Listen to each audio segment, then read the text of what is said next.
no tengo crédito por eso. Eso es de Él. No se trata de mí, ni de ti. Se trata del Señor. Entonces nosotros tenemos que mirar qué es lo que está incongruente entre lo que yo digo y entre lo que yo hago. Hay falta de armonía entre mi yo público y mi yo privado.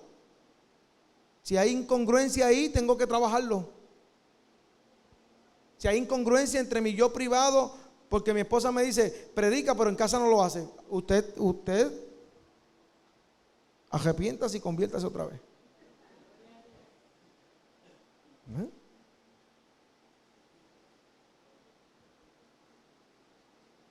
Porque caemos en creer que tu visión y la mía es mejor que la de los demás. No tengas miedo por lo que hay en tu corazón. No tengas miedo. Nosotros sabemos muy bien que engañoso es el corazón, más que todas las cosas. Eso es bíblico, eso no es mío. Eso no está en Primera de Baez. No, eso está en la Escritura. Lo que el Señor nos está diciendo con esto es que ciertamente nosotros no debemos tener miedo por lo que hay en nuestro corazón. Al contrario, hay que colocárselo en las manos del Señor. Señor, ayúdame, mira mi debilidad cuál es. Mira, Señor, yo lo que hago todas las noches en lugar de hablar contigo es meterme ahí al Facebook.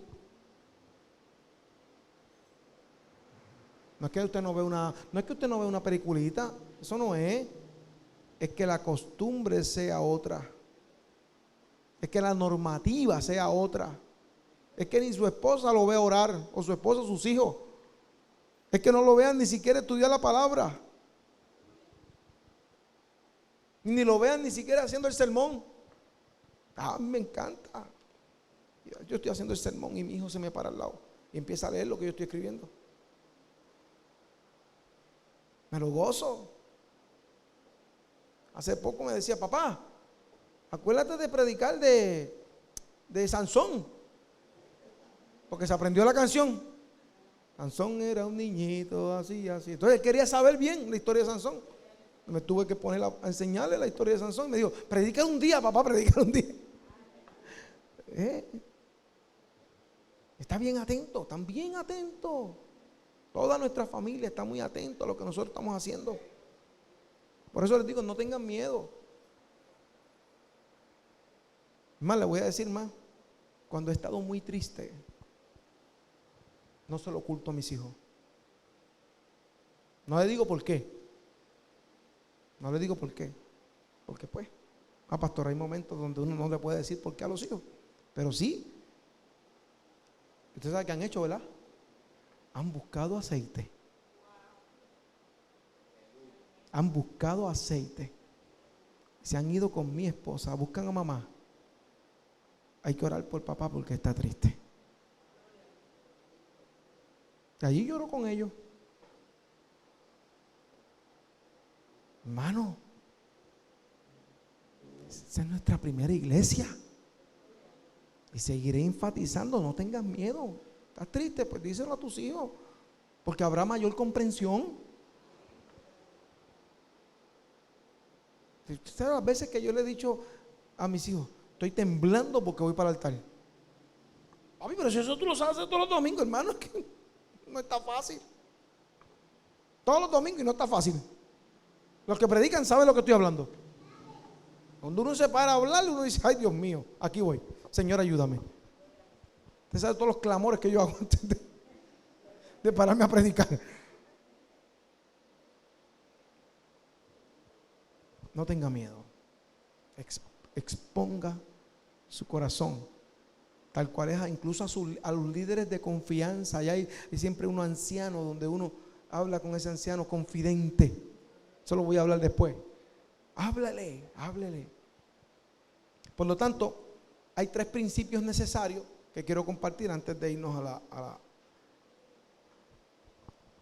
la otra palabra, que es la del almuerzo, es otra palabra.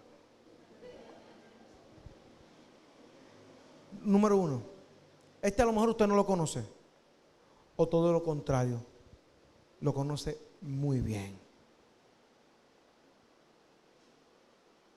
La oración.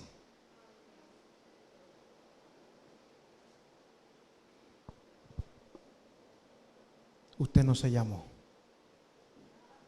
¿Cuántos renegaron con el llamado? Yo escuchaba a Marina Antiel, ella no sabía nada de lo que yo iba a hablar.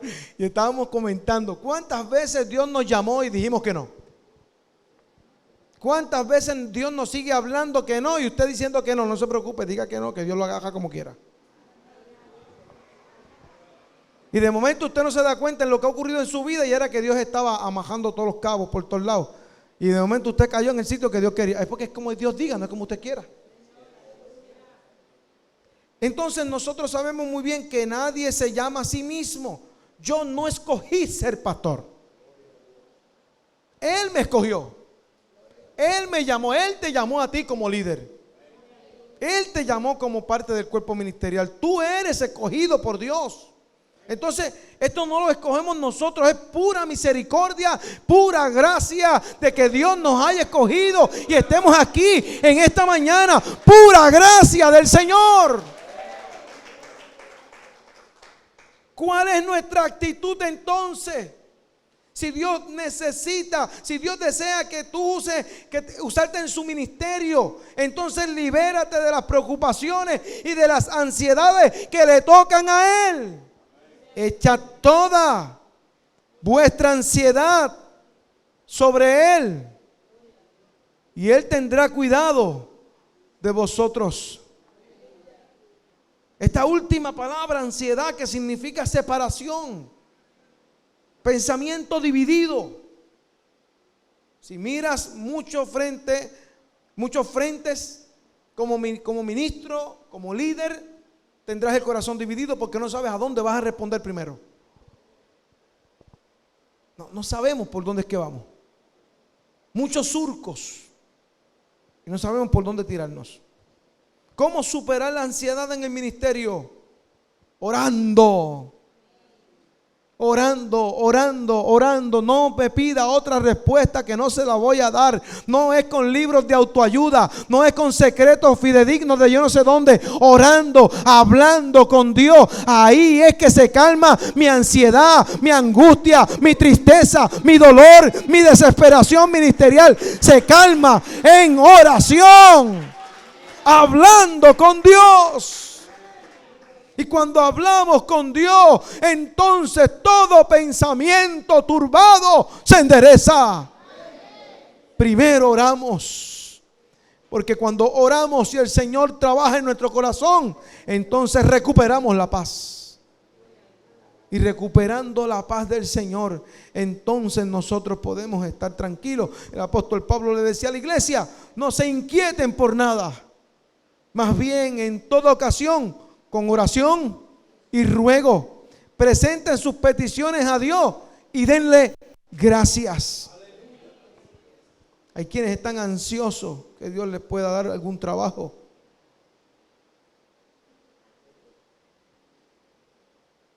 Hay quienes están ansiosos porque Dios les dé otras cosas. Pero se les olvida que es mejor estar ansioso por hacer la voluntad de Dios. Cuando hacemos la voluntad de Dios, hemos decidido no hacer sino ser.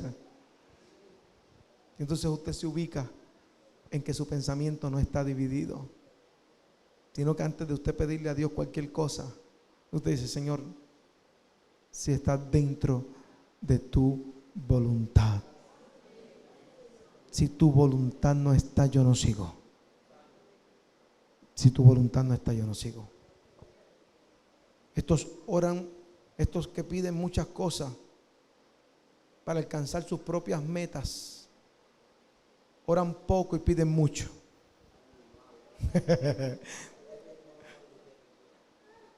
Porque se creen que ya es suficiente con lo que están haciendo. No tienen paz.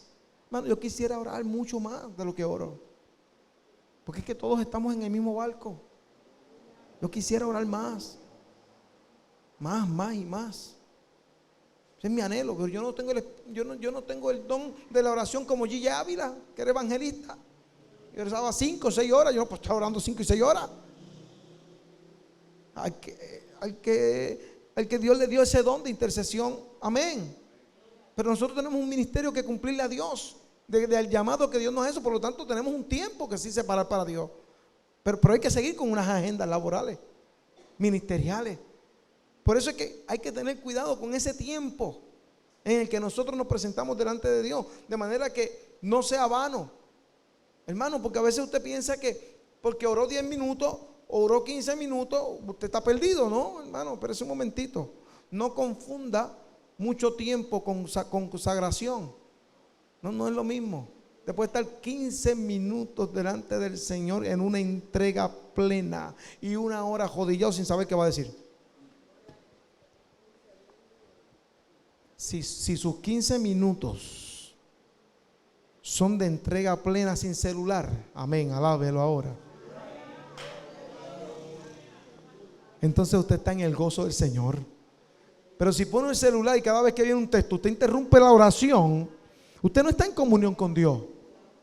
Usted todavía está en comunión con la gente, pero no con Dios. Por lo tanto, nosotros tenemos que cuidar nuestro corazón de que esto nos divida. Ese tiempo con el Señor no es nuestro. El principio de la oración no es nuestro. Por eso es que el ataque de Satanás es fuerte y siembra temor, ansiedad, miedo, porque su intención es dividir, robar y matar. En la guerra muere gente porque está en el campo de batalla. Pero en los hogares mueren tantos como en la guerra, porque los domina el miedo, los domina el temor, los domina la incertidumbre, los domina la depresión, los domina la ansiedad. Y entonces en lugar de orar al Señor, viven llenos de temor. Y tienen que pedirle al Señor ese espíritu de poder y dominio propio. Dios no nos ha dado espíritu de cobardía. Y los pasos de Satanás, miren cómo lo voy a decir. No se preocupe que yo les dije que les voy a dar esto. Los pasos de Satanás no son a prisa. No tiene prisa. Son lentos. Él no necesita avanzar. Él lo único que necesita es ganar tu territorio. Él lo único que necesita es que tú le creas. Como hizo Adán y Eva. Le creyeron. Se acabó. Él no necesita que levantarse con un estridente y con cuernos y rabos y aparecerte, no.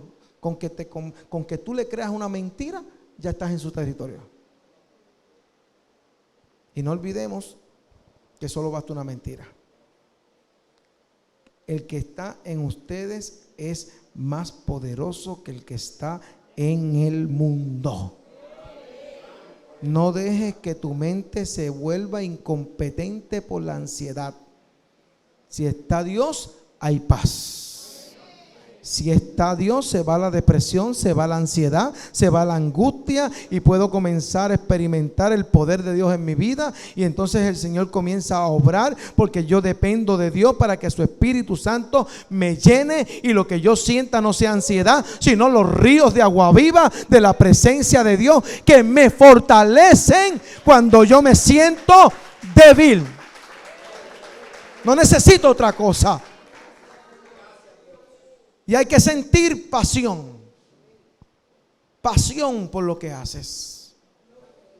Si deseas que Dios te utilice en el liderazgo, debe apasionarte. Por eso es que es bueno que Dios te llame y no que te escojas tú. Porque si te escoges tú, te va a ir bien mal. Dios te llama y te va a ir bien.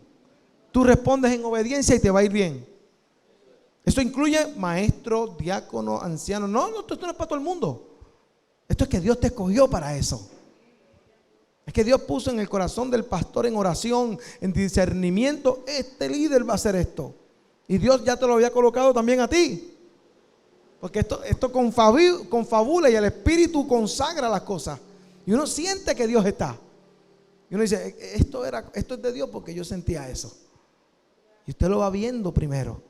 Y Dios se lo revela a sus profetas. Y Dios se lo revela a sus siervos y siervas. De manera que Dios no escogerá perfectos. Vamos, aquí me ubico con ustedes.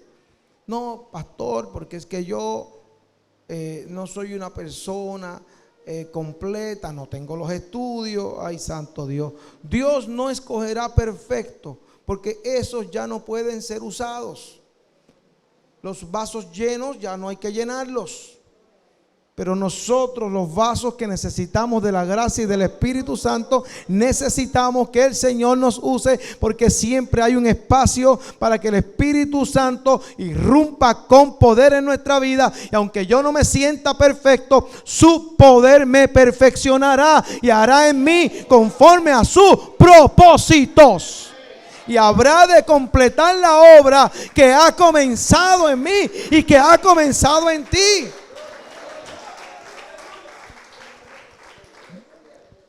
Usted es una vasija de barro, como el apóstol Pedro. Si eres apasionado, serás una influencia en la iglesia. Alábelo ahora. Que cuando le toque limpiar el templo, usted lo haga con pasión. Que cuando le toque la escuela bíblica, no se la lea en el carro. Alábelo ahora. Diga amén, diga ouch.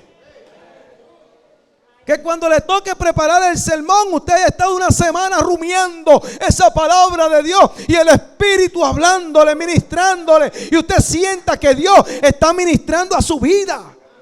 Cuando hablamos de pasión, es que todo lo que haga, lo haga bien. No necesitamos ser un primero para que Dios nos use. Y ahora, no necesita ser un primero para que Dios te use. Porque hay buenos segundos que tienen unción de Dios. Hay buenos segundos. Escuche bien lo que estoy diciendo. Usted no necesita ser el faraón de Egipto. Usted necesita ser un José, que cuando Dios lo coloque y lo lleve a donde lo tiene que llevar, usted no es el uno, pero es el dos con Dios. Y el que es el dos con Dios es más importante que ser el uno sin Dios. Y ahora no importa el lugar donde Dios lo ponga. Si Dios está con usted, lo va a prosperar en todo lo que haga. Olvídese de lo demás. Gócese. Si lo puso en lavapiés, amén. Amén, aleluya. Estoy aprendiéndome los nombres de acá. Los Molina, así, ¿verdad? Los Molina.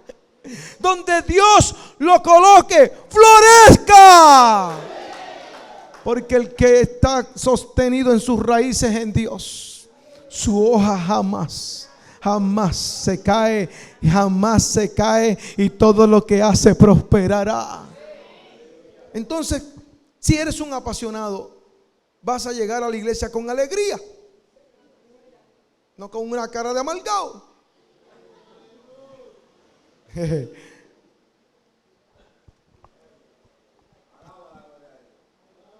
Una vez me tocó ir a predicar a una iglesia. Voy a terminar con esto. Estamos a tiempo, ¿verdad, pastora? Estamos aquí, hermano. Y he tenido una clase de discusión con mi esposa antes. Alábelo ahora. Ahora, No, pero eso me pasa más que a mí, no a ustedes. Eso me pasa más que a mí. Yo recuerdo que fue una iglesia pentecostal. Y he formado una clase de discusión con mi esposa antes de irme, que me cogí todo, me cambié todo, y cogí la Biblia, me monté y me fui. Y a mitad de camino, el Espíritu Santo me dice: ¿cómo vas a predicar si acabas de salir enojado con tu esposa? Detuve la guagua.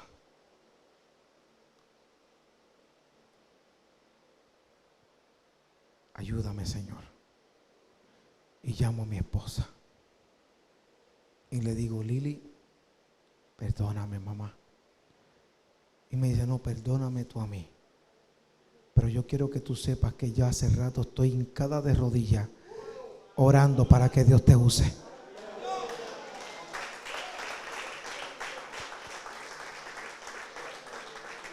Cuando mi esposa me dice eso, yo le digo: ¿cómo fue que empezó la discusión? Ninguno de los dos pudimos descubrir cómo comenzó la discusión.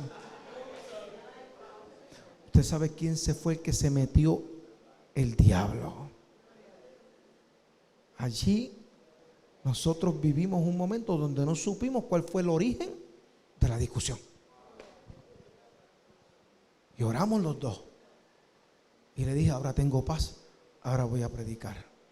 Llego a la iglesia, empiezo a predicar y el Señor me había dado un sermón sobre el perdón. Empiezo a predicar del perdón. Cuando predico del sermón, hago el llamado y no pasa nadie. Y cambio el llamado porque el Espíritu me había ministrado de manera poderosa. Entonces, hermanos pentecostales mirándome como ustedes me están mirando. Y yo dije, yo no sé qué yo he dicho aquí mal, pero bueno, ahí voy. Cuando hago el segundo llamado diciendo, si alguno tiene que pedirle perdón a alguien, este es el momento. El altar está abierto, no le tiene que contar a nadie. ¿Usted sabe qué pareja pasó? El pastor y la esposa. Tenían un problema tan grande entre ellos. ¿Y usted sabe quién lo sabía? La congregación. La congregación no pasa al llamado porque sus pastores estaban enojados. Cuando los pastores pasan al altar, se reconcilian con el Señor, se piden perdón, se abrazan y se llenó el altar. Todo el mundo pasó. Todo el mundo pasó. Fue una cosa poderosa en el Señor. Ese día, aquellos pastores afirmaron que era más importante ser que hacer. Porque para ellos era más importante pedirse perdón en ese momento. Yo entendí lo que había pasado en mi casa y le dije a los pastores y le compartí a la iglesia lo que me había pasado antes en mi esposa, antes de yo llegar a su iglesia. Porque era un ataque que el diablo tenía contra esa iglesia, que tenía que ver con el perdón. Y el enemigo había neutralizado. Pero cuando mi esposa arrancó allá, ¿quién era el problema entre el pastor y la pastora? ¿Qué pasó con mi esposa? Arrancó a orar para que Dios me usara. Pero yo no podía ser usado por Dios hasta que yo no hablara con mi esposa y le pidiera perdón. Yo le pido perdón, ella me pide perdón. Llegamos allí, predicamos y cuando la familia pastoral entró al altar, entró la iglesia. Ese proceso de perdón y reconciliación se da porque cuando Dios tiene un propósito en nuestra vida y nosotros sabemos que somos barro, lo que hacemos, lo hacemos con pasión. Con pasión. Quiere decir que nosotros tenemos que tener claro algo en la iglesia como líderes.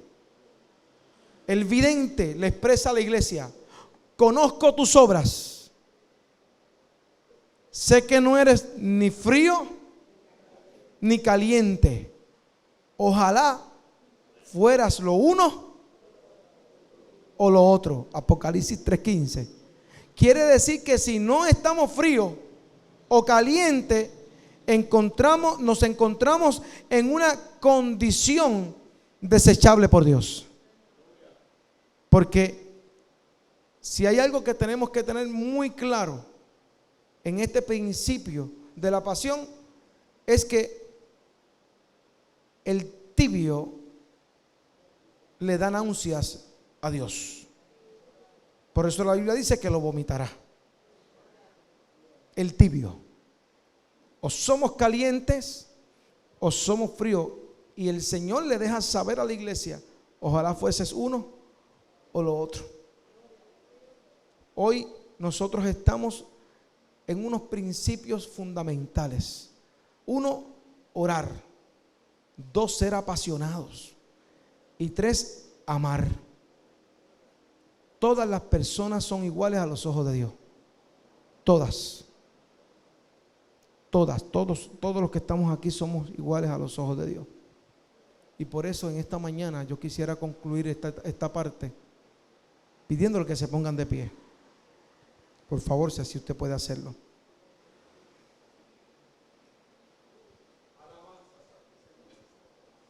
Y usted busque las personas que usted quiera. Y usted le pueda dar un apretón en el nombre del Señor. Y decirle: te amo en el amor del Señor. Y le voy a decir otro secreto. Si usted quiere pedirle perdón por algo en lo privado, pídaselo ahí que nadie lo escuche. Ojo, cuerpo ministerial, que la iglesia irá por donde nosotros vamos.